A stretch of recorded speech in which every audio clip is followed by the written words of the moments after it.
Hey, Al. Hey, Barry. What did the transmutation wizard say when his girlfriend dumped him? What? Baby, please, no, I can change!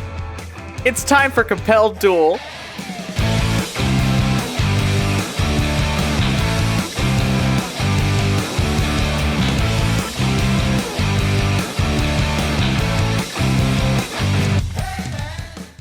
Hello, everybody, and welcome back to Compelled Duel. I'm Barry. And I'm Al. And we are a single-player, co-DM'd D&D 5e actual play podcast. Previously on Compelled Duel. So, Phi, you've never been to jail before. That I have not. And thus, by royal decree, Nora Valcyne, for the crime of harboring enemies against the crown, shall be stripped of the lands, titles, and royal stipend afforded to her by birth, and shall henceforth be considered an Astrarian civilian.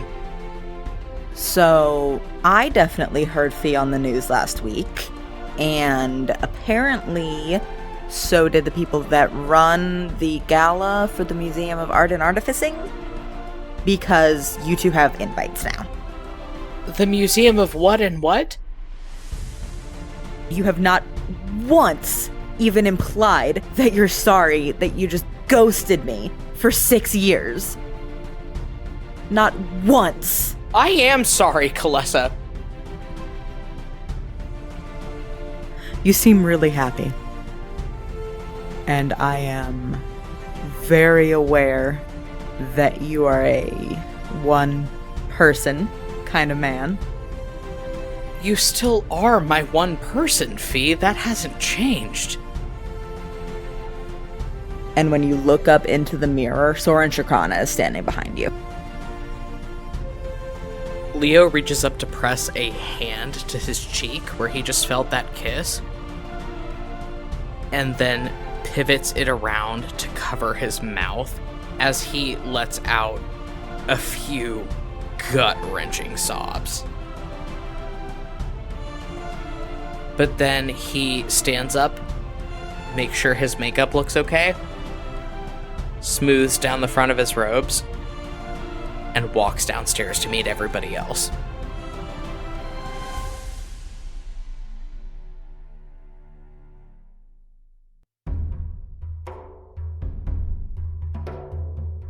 So, Phi, you find yourself in the entry hall of your Aunt Nora's house, standing around with all of your friends that are headed to this party. Zed and the captain are both well over half drunk, standing off in one corner with a couple of flasks going back and forth between them. Sabine is in her dress that you helped her into, just kind of standing off to one side. Ereve is there. She's in a very practical set of boots and breeches with a nicely fitted waistcoat on over a linen shirt. Eleonora is also there. She has on this canary yellow, very well-constructed jacket with a high collar that is open over a kind of puffy poet shirt almost, tucked into a very nicely fitted set of breeches and a pair of well-crafted boots. Your Uncle Boreas and Aunt Nora are in this entry hall as well. Boreas is dressed pretty much like he always is, very primly, kind of fussy. He has like a fancy cravat on and a nice overcoat. Your Aunt Nora is dressed in this beautiful gunmetal colored silver dress that has elements of armor incorporated into it almost. You see one whole arm of this dress is done up fully in scale mail, and it stretches down across the front and down one side of her skirt. The last person to join you is your brother.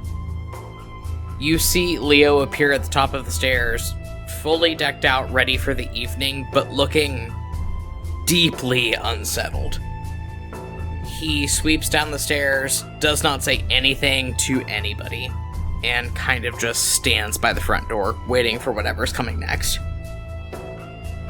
Phi's gonna try and make eye contact with him and raise her eyebrows like, "You good?" He meets your eyes, understands this message, and shakes his head.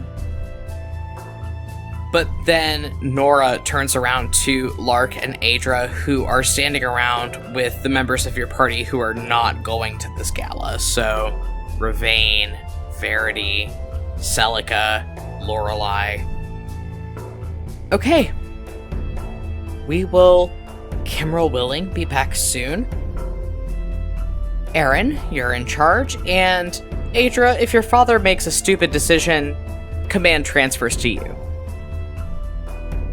Your uncle and your cousin Adra both make very tight facial expressions, but nod silently. And then Nora turns around to the rest of you and goes, "Okay, so we used to have transport arranged by the Astrarian embassy, but that's not a thing anymore, so we're gonna have to walk. Thankfully, the Voldhuran Museum of Art and Artificing is not that far. It's like 5-6 blocks, so let's go, shall we?"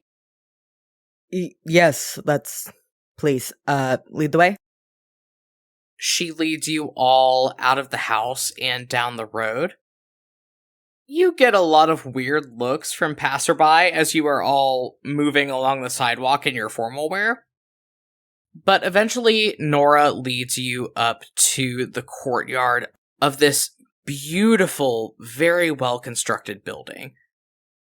Behind you, you hear Eleonora gasp in a very excited way as she looks up at the architecture. And you also hear Zed and the captain groan as they see the sheer amount of rich people that are milling about in the courtyard. You sort of fall into place, invitations in hand, keeping your +1s close to you. And you can see that there are Voldhuran broadcasting professionals, journalists, everything just mobbed around you, trying to get comments. As soon as they realize who you and Leo are, they are upon you. And from directly behind you, you hear your Uncle Boreas quietly go, "Don't say anything." Phi gives a very tight smile to the reporters and says, no comment, please."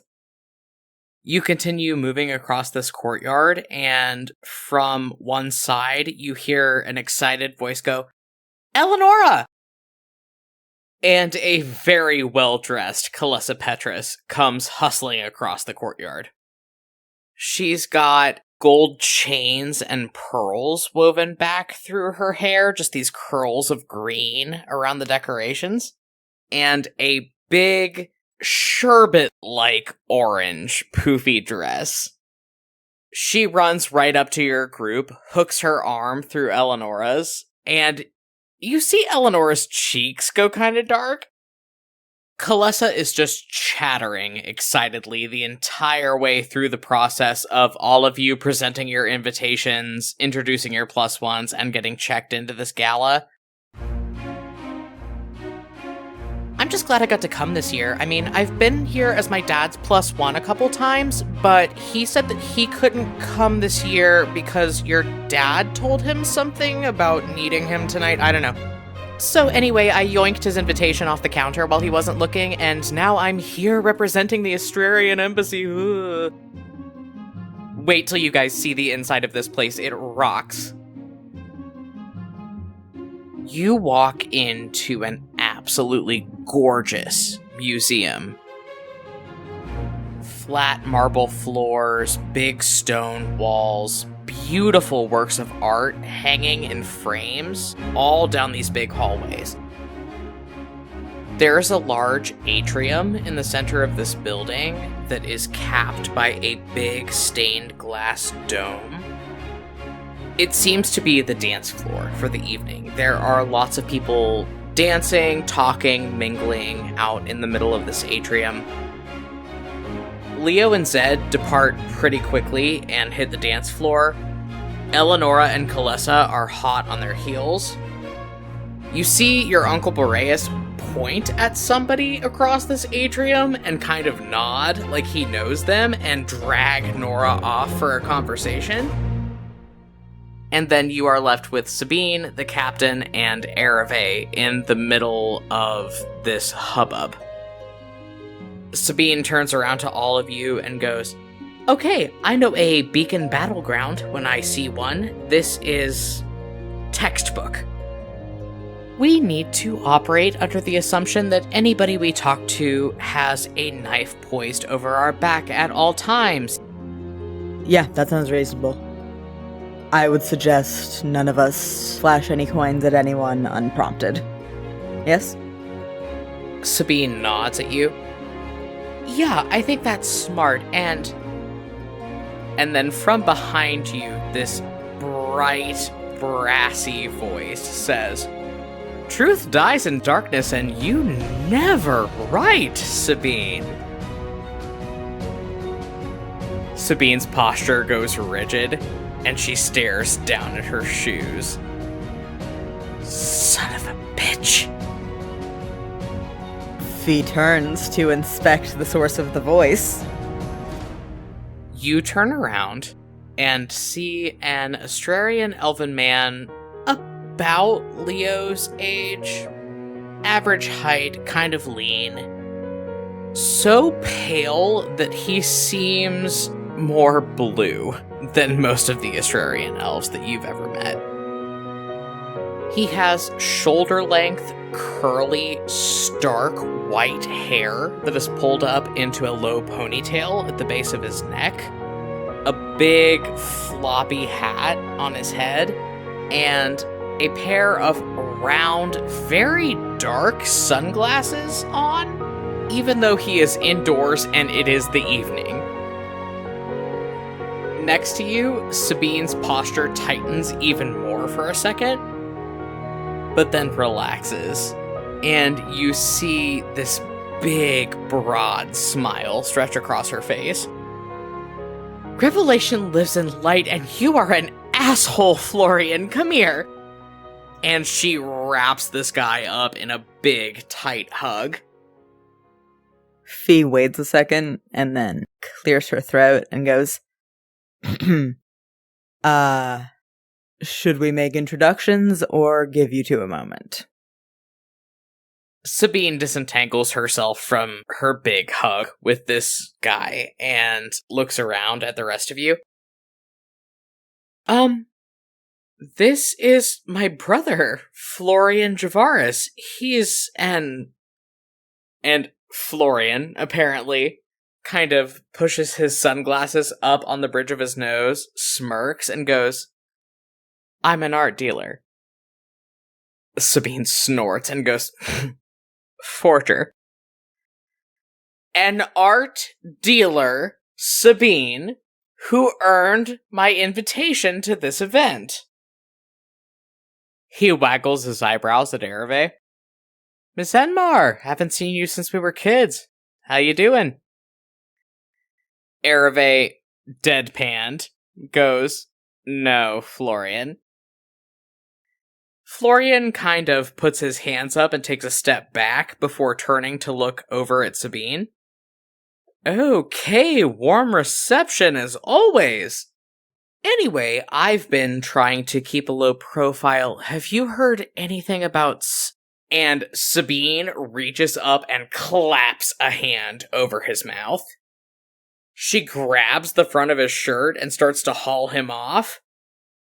"Okay, we should talk about this elsewhere."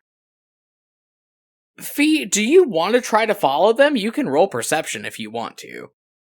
Yeah. Do you want me to also roll stealth to not get caught doing this? Yeah, roll stealth first.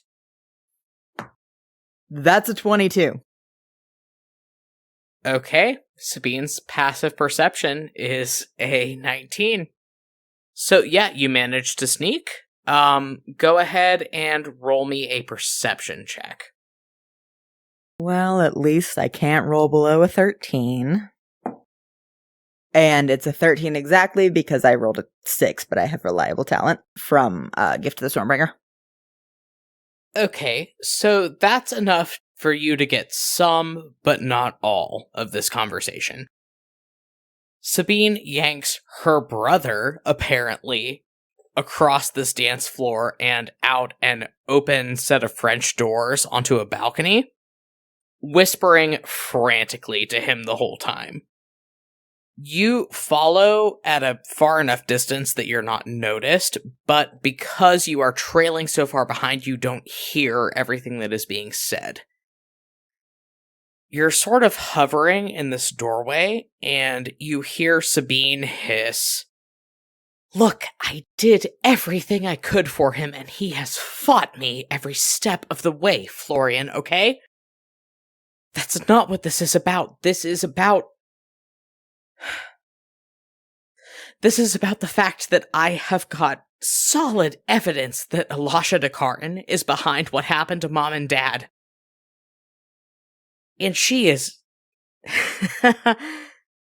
she's the Archduchess of Australia, and she's actively fucking with somebody that I care about a lot. So that's what you missed. That's what you chose not to engage with while you were over here being an art dealer." You hear the sound of footfalls, like someone is taking a couple steps back, and then a snort. "Oh, yeah, while I was over here being an art dealer, you mean the thing that you told me to do so I could survive? You mean the reason that you pushed me away? How's Colette doing, by the way, Sabine?" Sabine hisses in a breath between her teeth. "She's fine. She's taking care of everybody else. You haven't met my girlfriend or my husband yet. It's a long story. And we don't have the time to work it out tonight. I just need to know that you're in my corner."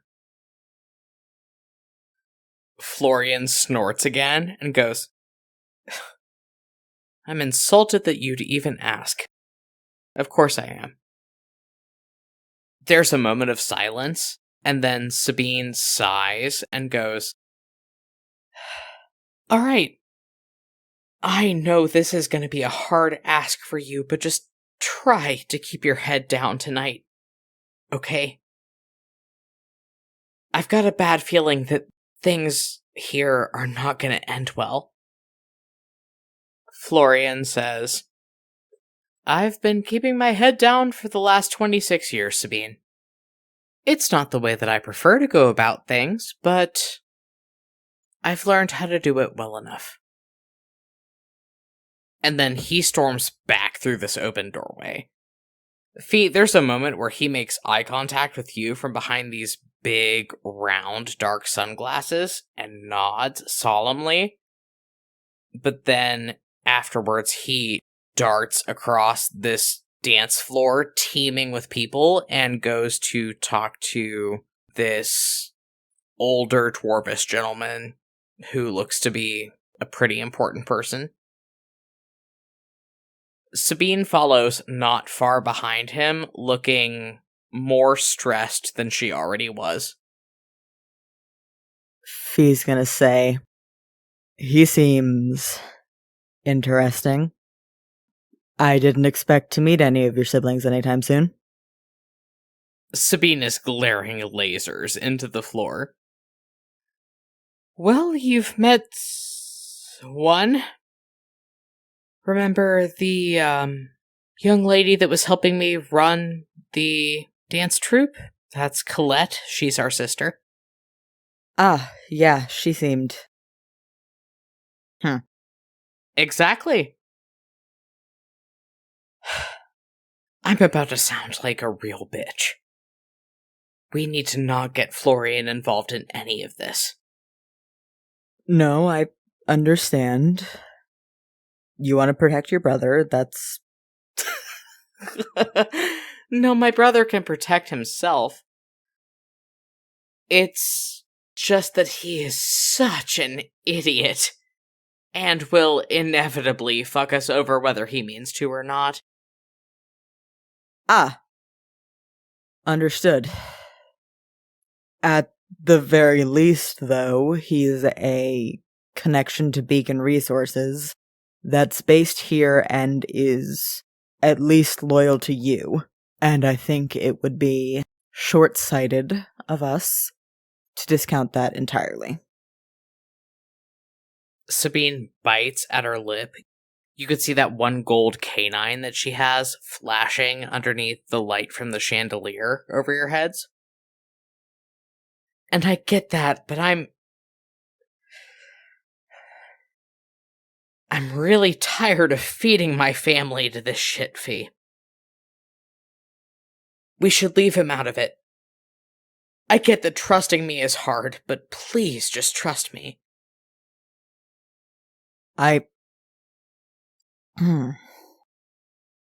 Yeah. If we can leave him out of it, we will. Thank you. I'm gonna go make sure the captain isn't causing any problems. I'll see you later. I'm gonna go see if my uncle has any political insight. I'll see you. Leo, you and Zed are dancing. The music is going from this band playing off to the side. Zed is doing an admirable job leading. One hand on your hip, the other one wrapped around yours. Off to your side, Kalessa and Eleonora are also dancing, whirling around. You hear the tones of Kalessa saying something that you can't quite make out what she's saying. And Eleonora laughs, this big brassy laugh. Zed kind of cuts his eyes sideways and then looks back at you. Reaches the hand that's on your hip up to push some of your hair out of your face. Licks his lips and says, So, I was thinking. And before he can finish, a voice to your other side says, Gentlemen, do you mind if I cut in? I'd like a word with the Grand Duke. Do you look to your side? Leo smirks, hikes his robes up so they're exposing a little bit more of his thigh, and then, yes, turns over to the side. You see a dwarven man with a voluminous, braided, silvery gray beard. It's got all kinds of, charms and shit in it. He's wearing a big sash with a lot of what you recognize as, medals of valor on it. Old as hell. He gives you a winning smile, sticks out a hand, and says, Senator Maximus Grey River. Nice to meet you. Leo, roll me the lowest possible DC history check with advantage. 24. Maximus Grey River is the name of the general that wrote the account of the Battle of Omegroth that made you realize that your father killed his brother. He was not directly in charge of Voldhuran forces during the time of the war, but he was high enough up there that he was involved in the peace talks that ultimately didn't pan out. And he has just introduced himself to you as a senator. Leo's eyes get really big for a second, and then he reins his facial expression back into a big, coy, political smile, looks over at Zed, and goes, Honey, I'm so sorry, could you give us a minute? Zed closes his eyes for a second like he is praying for patience, nods slowly, and then says, Yep, you got it. And then he spins on his heel and walks away. Given the briefings about Voldhuran culture that Leo sat through with his uncle, he is going to take this gentleman's hand, shake it very firmly, and introduce himself. Laeral Valcyne, Grand Duke of Astraria. My friends call me Leo. This very old man laughs. And my friends call me Max, kid, but you got a little too much pep in your step to be one of those. Do I have a bag on me? Could I have potentially brought the book to the party? I don't know that you have a bag, but you have a lot of pockets. I'll allow it. Okay, cool. Once again, remembering all of the cultural briefing that he got, Leo pulls the book on the Battle of Omegaroth that he stole from the library out of pretty much nowhere and holds it out to this man. Well, in that case, Maximus, I will admit that I am a huge fan. Could I maybe get a signed copy? Sure. And then he reaches out and takes it from you, flips the cover open. Why does this say property of, Don't worry about it. Alright. And he pulls a pen out from behind his sash, again adorned with all of these gleaming medals. This is obviously a man that is very proud of his military service. And he scribbles a quick signature in the book, snaps it shut one-handed, and hands it back to you. Again, just this winning politician smile. He says, I, wasn't aware that my work had that much circulation in Australia. It doesn't. Sadly, I came across your work in Gimtarum, actually. I don't know how much the Voldhuran side of this particular conflict knows, but my father and I have been on the outs for the past several years. It's my understanding that you knew both him and my uncle, yes? We weren't exactly talking one-on-one, but, his lip curls a little bit. I got to see both of them in, negotiations. Well, Senator Maximus, I think we can both agree that this blockade is bullshit, right? He raises his eyebrows. Well, given that the justification was that the Archduke's children had died on Voldhuran soil. And I'm looking at proof that that didn't happen. Seems so. And if I were to tell you that your writings have led me to believe that my father is calling the shots in Astraria under false pretenses, what would you say then? The senator's eyes glitter a little bit as he again flashes you that winning politician smile and says, Then I'd say it's a pleasure to meet the rightful Archduke of Astraria. The rightful Yes. Pleasure to meet you as well. If you'll excuse me, I have some people waiting on me.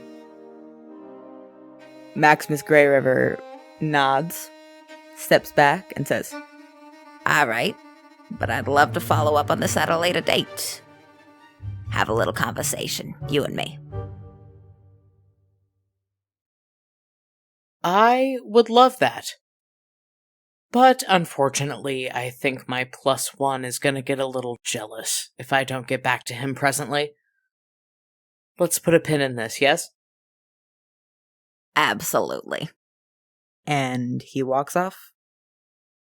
Leo goes to hunt down Zed with frantic urgency.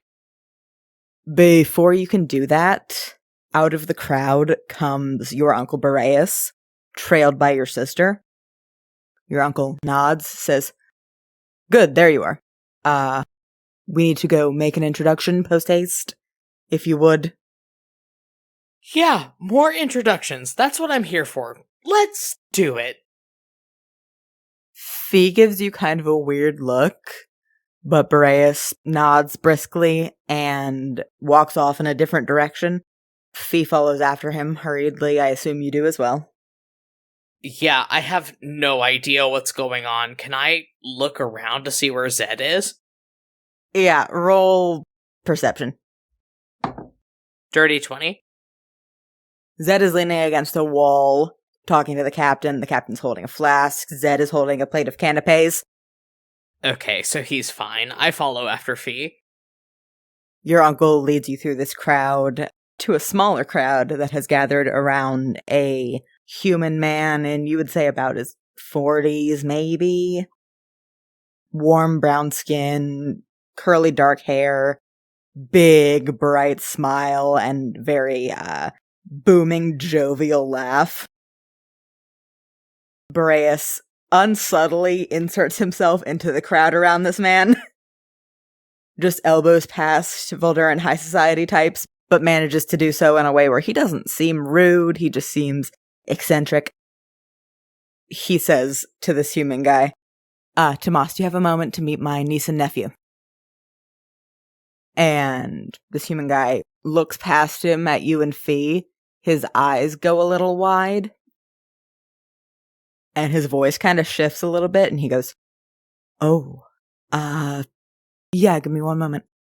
And then he turns back to this crowd of people around him, and his voice shifts again, and he goes, everyone, I know we're having such a great time, and I would hate to cut this story short, but we've got a little personal business to take care of. He, has a champagne flute in his hand that he just hands off to somebody. He follows Boreas back out through this crowd, and they draw even with you and Phi, and he says, shall we go somewhere a little more secluded? By all means. He's gonna lead the three of you through this crowd again to a balcony through a set of, big French doors. There are very few people on this balcony. It's pretty private, or at least as private as things are going to get here. He rakes a hand back through his hair, nods, and he says, so you two must be, our little city's new favorite gossip topic. Yes, and you must be someone who can help us turn gossip into action. One can only hope so. And Boreas pipes up. This is Senator Tomas Highvale. He is the chairman of the Urban Planning Committee, and in my opinion, the most reliable person in the Senate. And a member of my book club, which does have some bearing on my judgment. I'm a very good judge of character. And this guy laughs. I don't like to flatter myself over much, but I will take a compliment when it's given. Leo leans in and puts a hand out for a handshake. Very pleased to meet you, Tomas. I hope that you can help us out with what we're trying to do here. He looks at your hand, raises his eyebrows, and says, no need for that. We're not making a deal yet, and I'm given to understand that that's the etiquette among Asharians. Oh, I like this guy. Leo raises his eyebrows and then puts both hands down at his sides. So it is. My sister and I are fascinated to see what your outlook on the whole situation is. What do you think we can do to stop this war? He kind of raises his eyebrows and he goes, I mean, that's a big question for even a group of people. There's a reason we've got 100 in the Senate. We're not really going to figure out something as big as that between the four of us.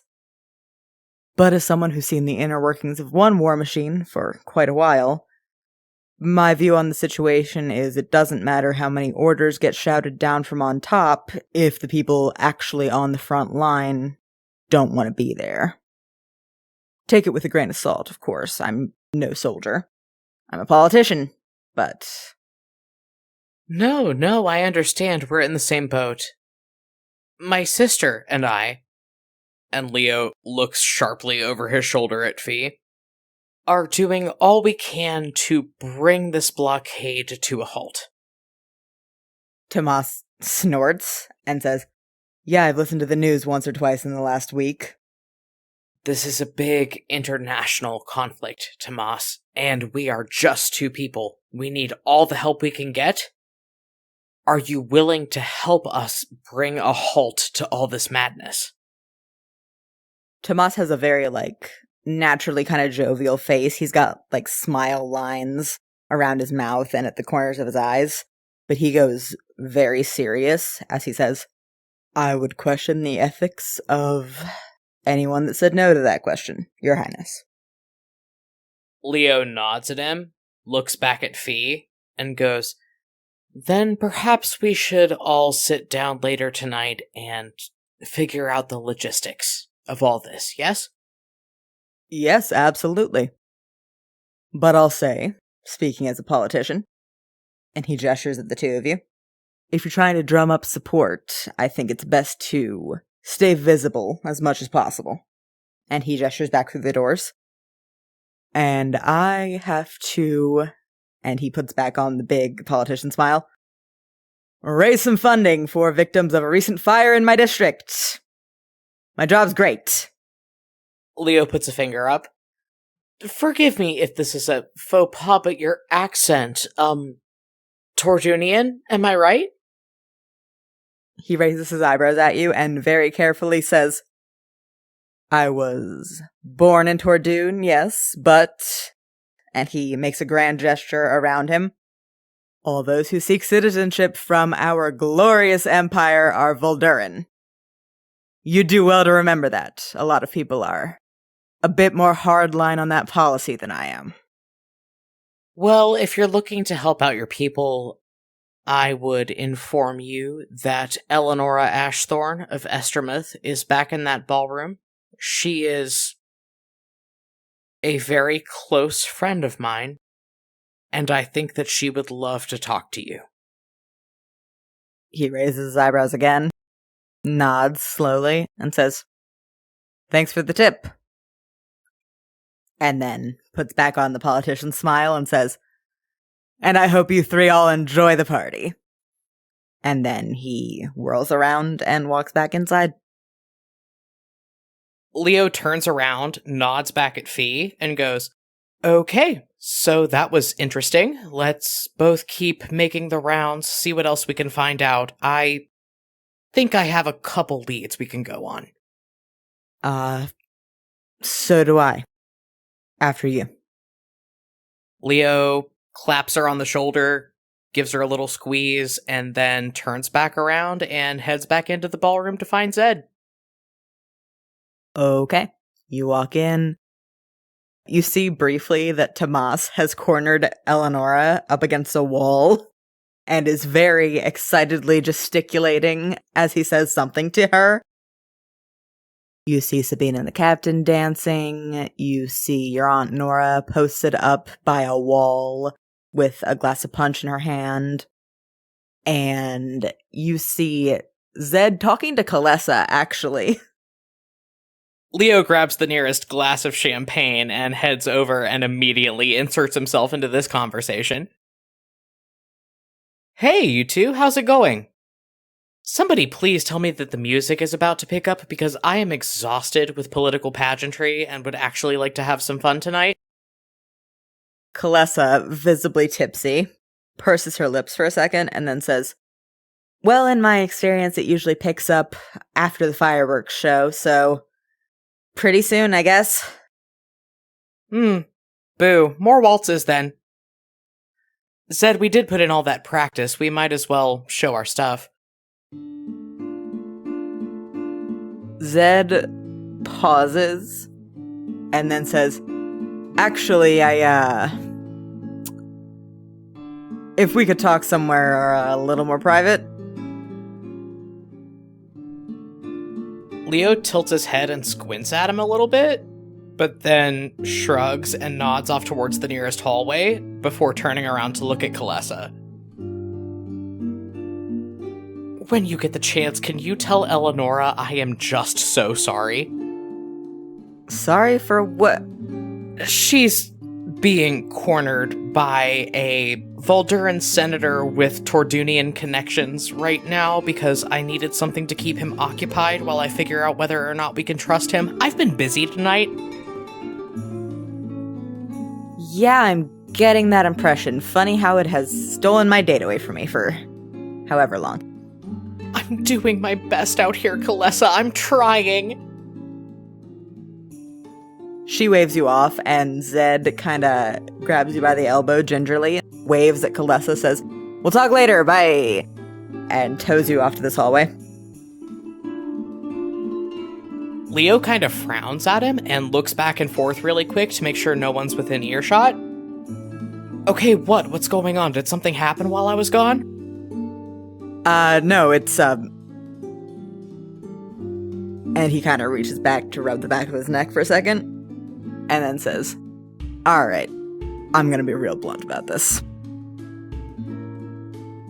I get that we are on an, important political mission and everything, and I keep trying to be all romantic about this and keep getting interrupted by near-death experiences or extremely emotionally exhausting conversations, or both. So, here's the thing." He scrubs a hand back through his hair, grins at you, and says, "I've been in love with you for a year. You're wearing that, and I am watching everybody in this room watch you like they would like nothing more than to have a private conversation. Meanwhile, I'm sitting here with the knowledge that I'm the person that gets to take you home at the end of the night. So," he nods over his shoulder and he says, "There's an unlocked broom closet about 20 feet that away, and I would really, really like to irreparably fuck up your outfit." I would like to smack Zed in the arm so hard that I'm probably gonna have to roll to hit. Yeah, go ahead and do that. I'm gonna be rolling with a -1, so I can't mechanically roll high enough to hit him. This is just for my own satisfaction. 12. You, flail and try to hit Zed in the arm, and he grabs your wrist and grins at you and raises his eyebrows and says, "I'm not hearing it now."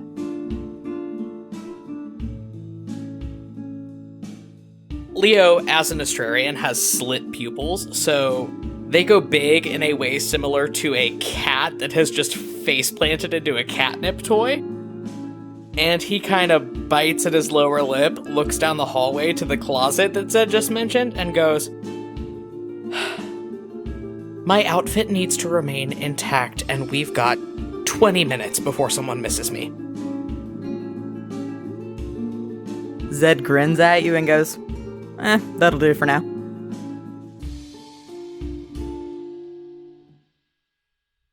Phi, you enter back into the fray of this party. What are you doing? Well, out of our PCs, the politically minded one is busy getting railed in a closet, so Phi's gonna do some dancing. Shit. Phi's gonna try and steal the captain away for a dance. Probably dance with Ereve, and given how tipsy Kalessa is, probably her for a couple dances. The captain only knows one dance, because that's all your Uncle Boreas taught him, but he is very adept at the Voldhuran waltz by this point, and whirls you through one song, before passing you off to Ereve, who spends most of your dance looking over your shoulder at Florian Javaris with a very skeptical look. And then you get passed off to Kalessa, who is inebriated, laughing, fully lets you hold her super close and whirl her across the dance floor. You're hanging out with her through a couple songs when you see Leo emerge from one of the side hallways and make a beeline across the dance floor to you. Go ahead and roll insight for me. That's a 16, so it's a 15. Leo looks a little worse for wear. His carefully constructed hairdo is a total mess of flyaways. He has a little braid down one side of his head that has gone loose. His eyeliner is pretty fucked up. And his outfit looks rumpled. He comes over, cuts into your dance with Kalessa, and starts moving with you across this dance floor. Rolls his shoulders back and shakes his head like he's trying to do a factory reset on himself, and goes, Okay, so we need to talk potential alliances, because I know you've been doing some work tonight, and I've been doing some work tonight, so... We certainly have. Quick question, sidebar. Is that a hickey? No, it's makeup. Anyway... Leo leads you to the edge of the dance floor and whirls you out of the dance and stares at you for a second before reaching down into his bag and pulling out the book that he stole from the library when you first got to Voldhuran. He flips it open to the title page and points at a scribbled signature on the paper. So earlier this evening, I met the guy who wrote this book. He's a senator. He's old as shit. He seems kinda shifty. But he did bring up a very good point, which is that our father is potentially running Astraria under a false claim to the throne. If that is true, rightful rulership of the country would go to the next person in the line of succession, which is me. That's not a bad strategy to work with, but this guy seems very eager to support that claim to the throne, which means that he wants something. I don't know if we can trust him. What have you got? I met Sabine's brother earlier. Sabine's what? Don't get too caught up in it. She has a lot of them. Well, I'm not sure how many of the siblings that are still alive are her brothers, but anyway, he's an art dealer. He has enough connections to be invited to this whole thing. Sabine seems to think that he's loyal, but also that he's an idiot. So I say, use the connections, don't trust the man with anything important. And then there's Tomas. Uncle Boreas seems to think that he's our best shot, despite being tied up in all the bureaucracy. And he's got the clearest picture of the situation here, of any of us. And a plug into the Senate is a plug into the Senate. I agree. I think we should. And then from out on the balcony, you hear muffled explosions and cheers from a group of people that seem to have gathered out there. Leo looks up over your shoulder, nods out towards the doors, and goes, "Okay, and those would be the fireworks that Kalessa mentioned. We should at least make an appearance, I think." Good call, yeah. And Yeffy's gonna lead him out onto the balcony. You two make your way out onto this big balcony on the outside of the museum, and there is a fantastic fireworks show going off in the area over Voldhuran that is not under the rock ceiling of the caldera of the volcano that the city is built inside. Absolutely beautiful. Ruby reds and golds and blues and greens just exploding in the sky. You spot the rest of your party pretty quickly. They're all grouped around one little section of the railing of the balcony. Kalessa's over there, kind of leaning into where Eleonora has one arm slung around her waist. Ereve is perching both of her elbows on the banister, just kind of looking up at the sky. Sabine and the captain are off to the side, kind of talking amongst themselves a little bit. Your Uncle Boreas is several yards away, talking to Tomas and apparently a couple other members of his book club. They all seem pretty familiar with each other.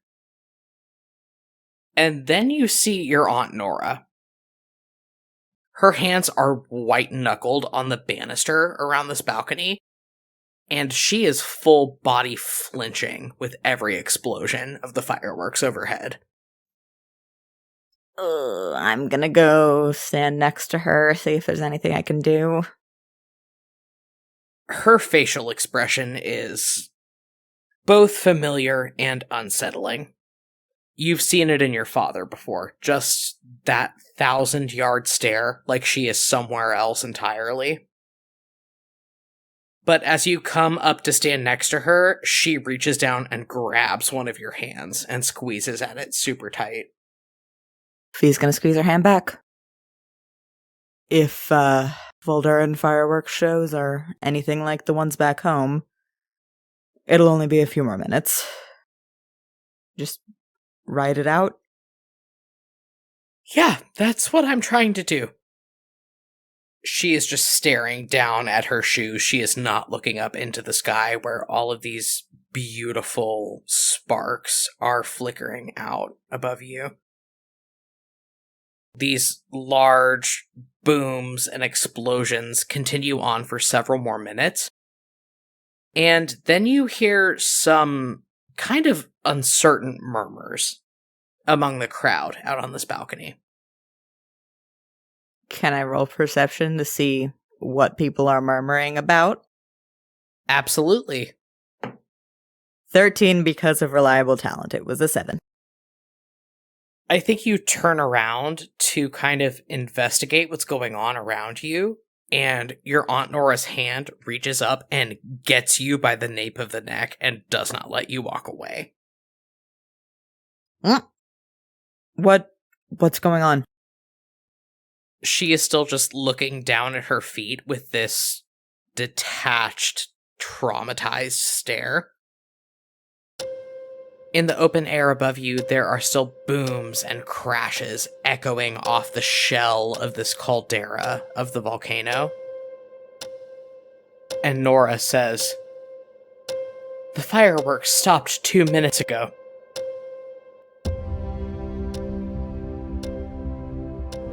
And then from directly behind you, you hear the clatter of the French doors from the main room of the museum swinging open.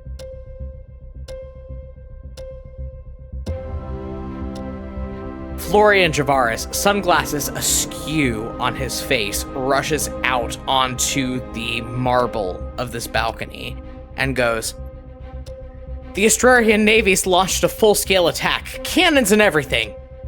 We need to get out of here." And this gala erupts into absolute chaos. People are trampling each other trying to get out of here. Most of your party is close enough to you that you are able to kind of rope them into a close-knit group. You see Leo sprint over and grab Kalessa away from a conversation she's been having with another Voldhuran diplomat, and just kind of pull her into his chest as people start stampeding to get out of here. It is pandemonium, Phi. And in the midst of this chaos, you feel a hand close tightly around your own. Look up to your side, and Sabine is standing there, staring up at the absence of fireworks in the sky as the sounds of these explosions keep ringing out through the city. Who are they gonna blame, Phi? And as this gala dissolves into screams and panic, there's a lurch under your feet.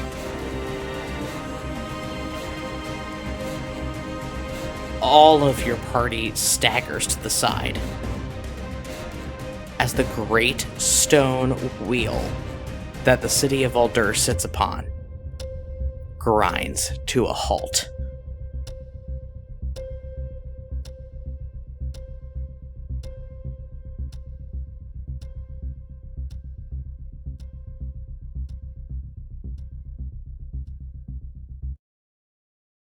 Leo, roll me a dex save. 11. Ooh.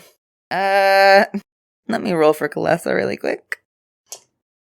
That was a 26. So between the two of you, you manage not to fall over when the wheel stops. Leo is still clinging to Kalessa where he grabbed her to stop her from getting trampled, and looks around wildly. What the hell was that?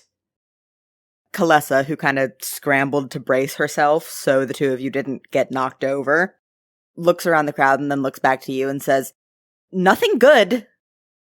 I ask for one quiet night, motherfucker. Zed? Roll me perception really quick. 26. Okay, damn. You look around this crowd. You manage to find Zed pretty quickly. He's a few people away. He's kind of shifted his stance to kind of brace himself.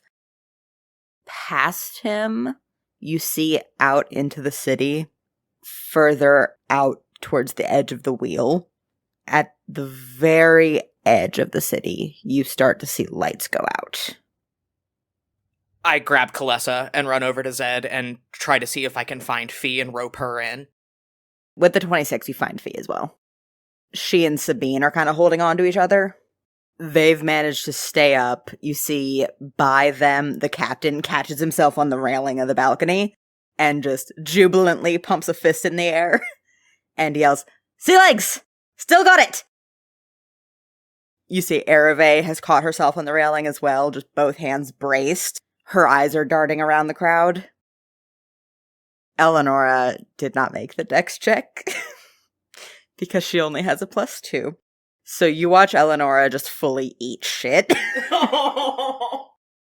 Eleonora's feet absolutely get knocked out from under her, and you catch her, like, pressing herself back against the railing from the ground to try not to get trampled.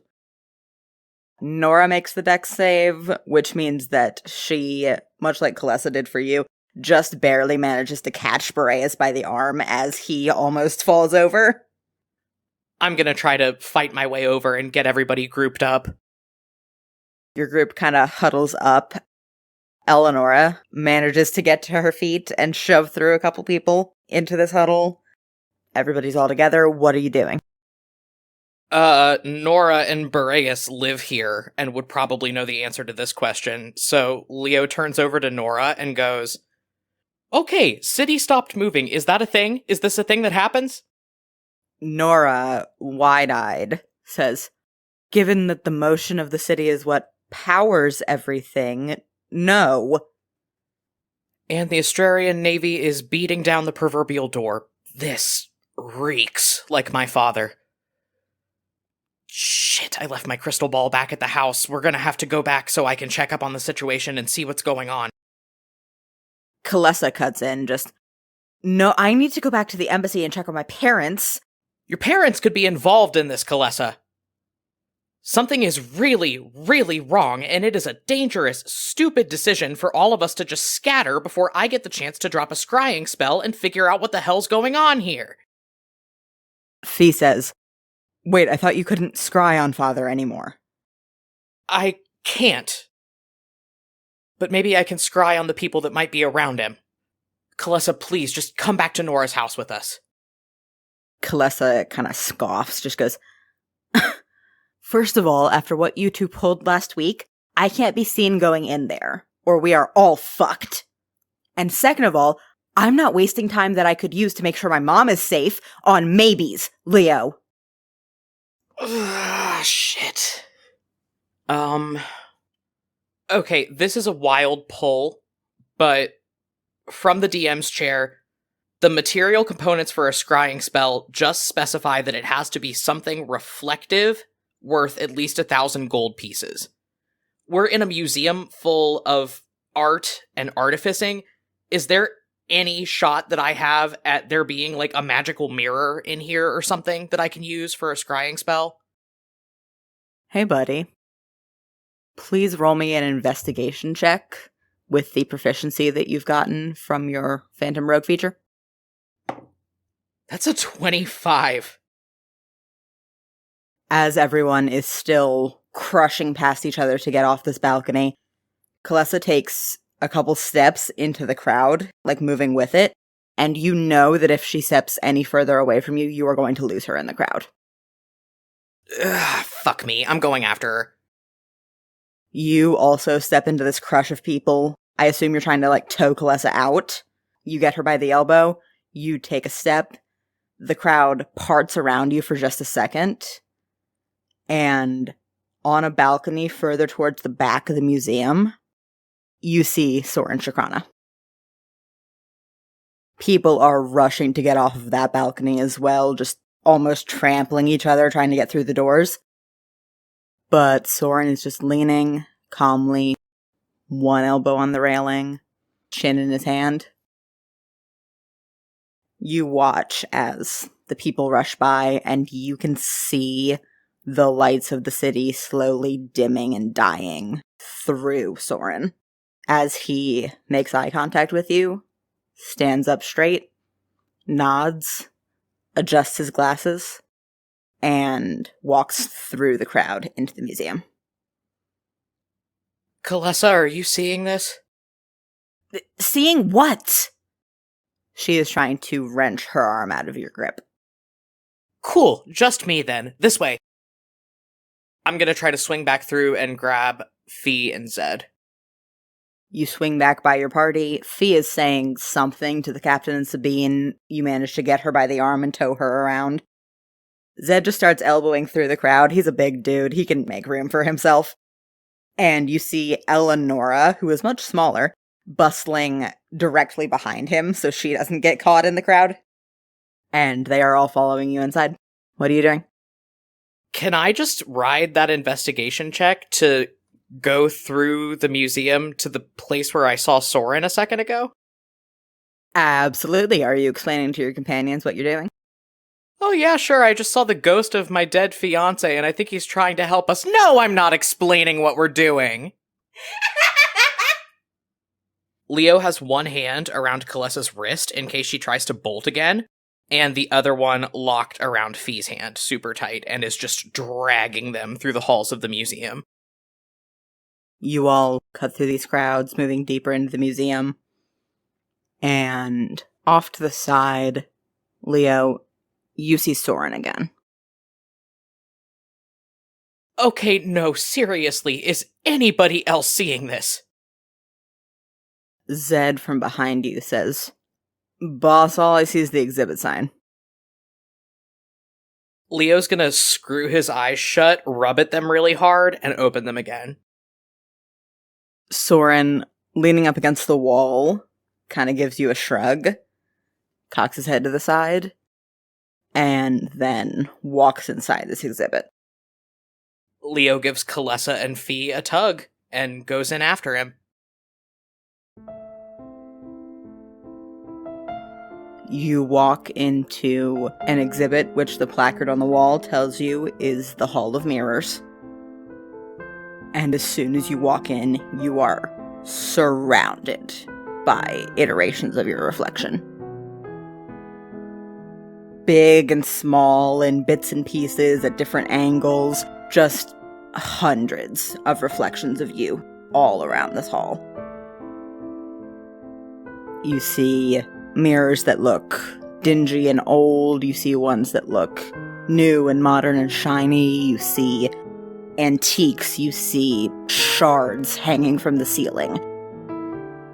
It is just an overwhelming torrent of reflections of yourself. And as you're standing there, overwhelmed by what you're seeing, you see Soren standing at the end of this one stretch of mirrors, about to turn a corner, and you watch him lazily flick one of the smaller mirrors with his fingers, and it just starts spinning as he walks around the corner. Okay, that! Anybody seeing that? From behind you, Eleonora goes, "What the fuck?" My sentiments exactly. Come on, I think we're supposed to go this way. You keep walking through this mirror maze. Soren is not showing up in any of the mirrors, but you see, like, the very edge of the hem of his robes disappearing around another corner as more mirrors around that corner just start spinning, like he put both hands out and just dragged them down the edges. It strikes me that Leo has not tried speaking to him yet. He reaches up, stops one of the mirrors from where it's spinning, and kind of tilts his head to the side. What are you trying to show me? From behind you, Zed says, Leo, who the hell are you talking to? Do you want an honest answer, or would you prefer to continue believing that I'm at least somewhat sane? From around the corner, Soren, who is looking like he is ready to keep leading you through the maze, grimaces and then brings one hand across his mouth like a zipping motion, shrugs, and swings another mirror and continues on. I feel so bad for everybody else with me who's going into this with no context, but I charge after him.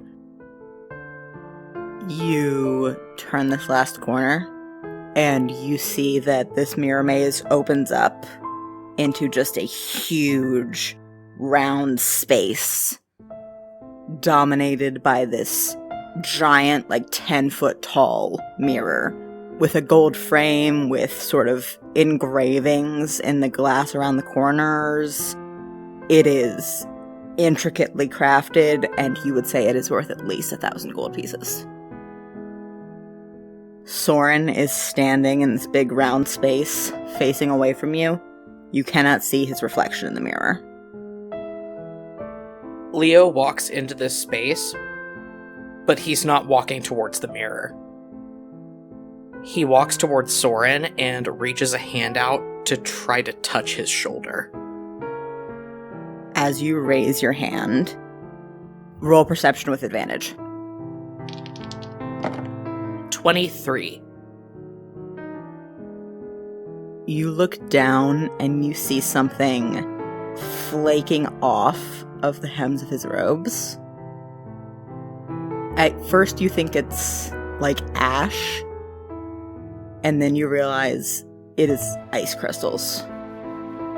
And you recognize that sight very intimately because Soren's magic was always very ice-based. And then you realize that it is flakes of his robes coming apart into these little ice crystals. And before your hand makes contact with his shoulder, he turns. You watch him bring a hand up to his face, and you realize that there is a trickle of blood coming out of his nose.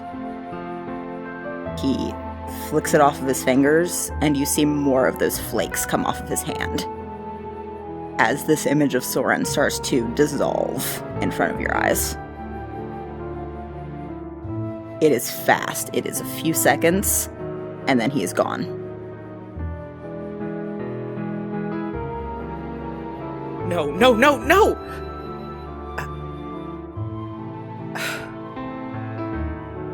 I look down at the ground. Are the ice crystals real? Can I touch them? No. After he's gone, there is no evidence that he was there. Leo has to work extremely hard to not break down into tears. Swallows, closes his eyes, nods, looks back up at this big gilded mirror in front of him, and whispers, "Thank you." And I'm gonna run up to this mirror, zap Kimrel's blade out of my bracer, and drop a scrying spell on Alasha Dakarin. She is very familiar to me. That is -5 to the whiz save. Alasha has a +1 to whiz. So, subtracting 5 from her save means she has a -4, which means she cannot mechanically roll the 18 that she would need to resist the scrying spell. You see Alasha standing in a well-appointed office. There are bookshelves on the wall. There's a sturdy oaken desk in front of where she's standing. You see Kalessa's dad a little further in the room, pacing to wear a hole in the rug. And behind the desk, you don't see anything. Logically, you assume that that must be where your father is, but your eyes slide off that space. Like, you cannot focus in on the part of the mirror where you would assume your father is sitting. It is almost like there's a hole in the reflection, but if there was a blank space there, you could at least focus on that blank space And instead, there's just a block in your awareness. Alasha throws an arm to the side in a sweeping gesture and says, "So what? We're just supposed to wait for evacuation efforts?"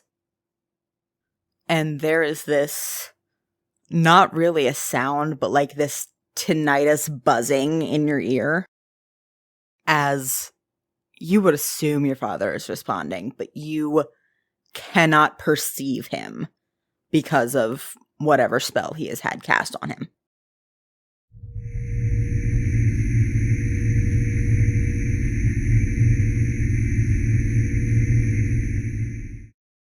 From back in the corner, you see Kalessa's dad's eyebrows furrow, and he says, "And how exactly are we planning to make sure that our people don't get caught up in that, Morlin? There are Asturian citizens in that city. My daughter is in that city right now." And Alasha cuts in, gestures at Eamon, and says, "Yes." And she turns back to the space where you assume your father is. "And I would remind you, dear, so is yours."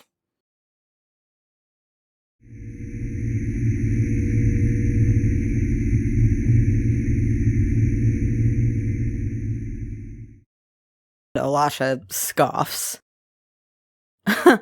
"You're not worried. That's great, Morlin. I'm sure that there's no margin for error in them getting out before the city sinks into the lava and somehow being picked up by a patrol before they get shot by the Navy. Ooh!" And she makes like a strangling motion. Stops, smooths down her dress and her hair. "I'm going to think of something."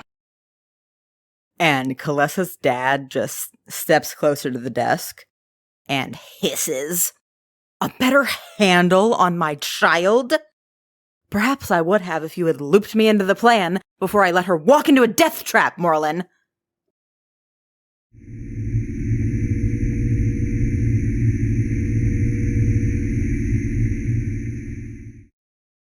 "The greater good? This is my daughter!" And Leo, Kalessa next to you reaches up and just puts a hand over her mouth. In the mirror, you watch her dad just make a disgusted noise and go, And then he turns to Alasha, just hands up and says, "Anything you can think of. We need to get them out. Now." Alasha kind of reaches up to just put her fingers to her temple and goes, "I'll try and mobilize my intelligence network. I need time to think. Morlin, how much time do I have?"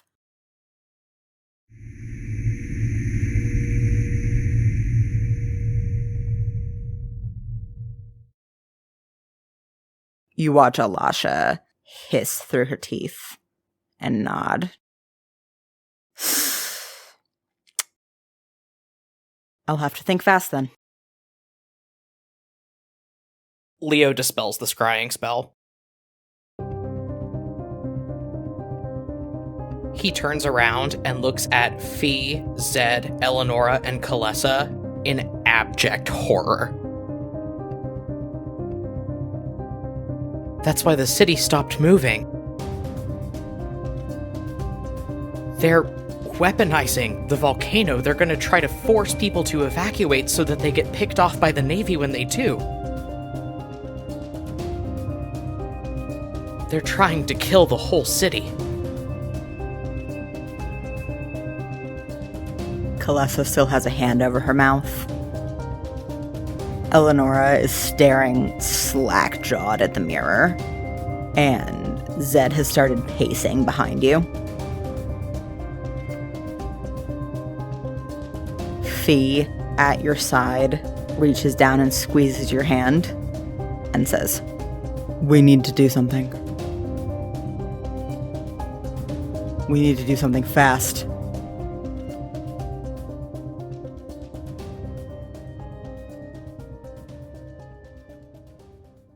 And that's where we're gonna end this week. Uh-oh. Uh-oh. Uh-oh. Oh, Leo got laid, but at what cost? We'll see you next time On Compelled Tool.